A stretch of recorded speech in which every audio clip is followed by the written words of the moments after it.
আমাদের নারায়ণ খেপার ছেলে বিষ্ণু খেপা মহাসাধু হয়ে গেছে, আমাদের এই মহাশ্মশানে বসে আছে, তারাপীঠ শ্মশানে।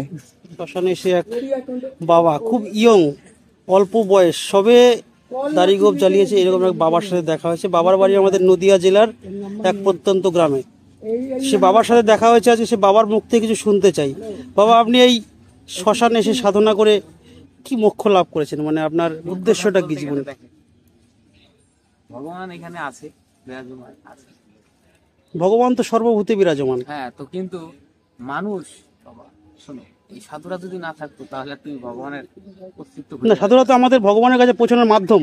না না, থামো। সাধু আগে নিজের জন্য, সেই তো জাগাইলো, সেই তো যদি না জাগাইলো তাহলে কেমাই হলো, তাহলে তার কথা আগে ভাবতে হবে। অবশ্যই সাধুর কথা না ভাবলে হবে? একদম। সাধু মানুষকে আগে ভাবতে হবে, শুধু তো ঈশ্বরকে সাধনা করে তার কথা যদি না ভাবা যায়, হ্যাঁ, তার কথা না ভাবলে তো হবে না। সাধু জীবনে, সাধু জীবন দেখলাম, হ্যাঁ, হাসি খিস ভাই, আমার জীবনে দুঃখ নাই, ঠিক আছে? আমি এমন ভালো মানুষ,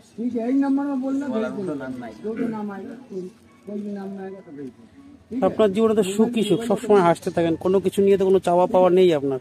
হ্যাঁ, চাওয়া পাওয়া বলতে গেলে শোনো, আমার একটাই চাওয়া পাওয়া, এখানে আছি, মা আছে, বাবা আছে, এখানে ভালো লাগে আছে, যা হয় হবে, দেখা যায়। আচ্ছা, গরিব মানুষের গোলাম। না, সাধুরা তো গরিব ধনী কিছু হয় না, সাধুরা সাধুই হয়। না, সাধুরা মহারাজ, এদের টাকা পয়সার আউনি উনি নেই। এর মধ্যে কি বাবা মার কাছে যাওয়া হয়েছিল? আর এর মধ্যে বাবা মার কাছে যাওয়া হয়েছিল? বাবা মার কাছে যাওয়া হয়নি। কতদিন হলো আপনি বাড়িতে বেরিয়েছেন? এই তোমার মোটামুটি কামরূপ ছিলাম আমি, হ্যাঁ, 6 দিন কামরূপ কামাখ্যা, হ্যাঁ, দেশ ভাই দেখে আসলাম। কিসে যাওয়া হয়েছিল কামরূপ কামাখ্যা? দেশ দেখে আসলাম ভাই। কিসে যাওয়া হয়েছিল কামরূপ? তো ট্রেনে না বাসে? কিসের জন্য গেছিলাম সেটা আমি বলছি। গিয়েছিলি কিসে? দেখ, বলতে যাও, ছাড়ো। হ্যাঁ হ্যাঁ, কিন্তু এটা হচ্ছে ব্যবহার, সব নিয়ে নেবো, কিন্তু ওরা সব নিয়ে নেবো কায়রে, বাবা সব কায়রে। একে একটু বলবি ব্যাগ প্যাকটা নিয়ে থাকতে, বুঝলি তো? ব্যাগের মধ্যে কি আছে? ব্যাগটা কাছে রাখতে হবে কিনে, ব্যাগ থেকে নিচে ঠিক আছে বাবা, তাহলে আপনি ভালো থাকেন, সুস্থ থাকেন। হ্যাঁ, আর সবার জন্য, আমরা যারা সাধারণ মানুষ, আমাদের মতো যারা অধম নরাধম, তাদের জন্য কোনো আপনার বিশেষ মেসেজ বা কোনো বক্তব্য বলেন? আমাদের মতো যারা নরাধম, তাদের জন্য বিশেষ কোনো মেসেজ বা বক্তব্য কিছু বলেন। আপনি বলতে পারেন, অনায়াসে বলতে পারেন, আপনার যেটা ভালো লাগা বা যেটা পেয়েছেন, যে উপলব্ধি করেছেন। এখানে আসবি ভালো লাগা আছে ভাই। আপনার উপলব্ধি কি এই যে তারাপীঠ শ্মশানে এসে আজকে এই অল্প বয়সে? আপনার তো এখন অনেক কিছু করার কথা, সেই পথ ছেড়ে আপনি এখন চলে এসেছেন। এই আমাদের মতন মানুষ না থাকলে তোরা ভাই বাঁচবি না। এই সাধু যদি না থাকে দুনিয়ায়, 100 বার, এই সাধু যদি এই দুনিয়ায় না থাকতো ভাই, কিছু হতো না। এটাই আপনার উপলব্ধি, তাই তো? সাধু না থাকলে কিছু হতো না। বেশ,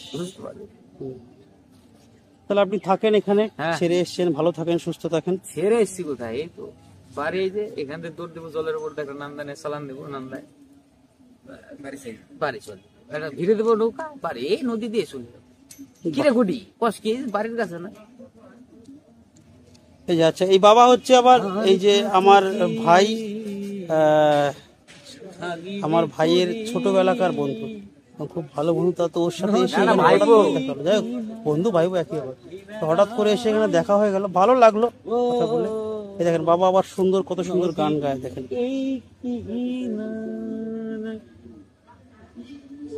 বাবা খুব সুন্দর গান গায়। ভাই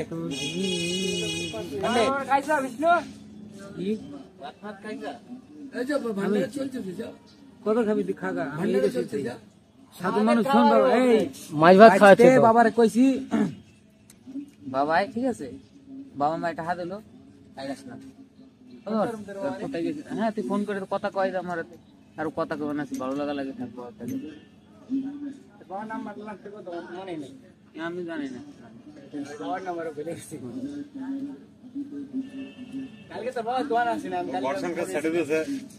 আমি হ্যাঁ দেখালাম। দেখুন তার সংসার বলতে এই যে ব্যাগটা, এই ব্যাগটাই শুধুমাত্র তার সংসার। আর ওই যে ঝুলা পুটলা আছে, এটাই তার সংসার। এই নিয়েই সে ভারতবর্ষ ঘুরছে, সব জায়গায় ঘুরে বেড়াচ্ছে। তোমার কামরূপ থেকে তারাপীঠ সমস্ত জায়গায় ঘুরে ঘুরে বেড়াচ্ছে।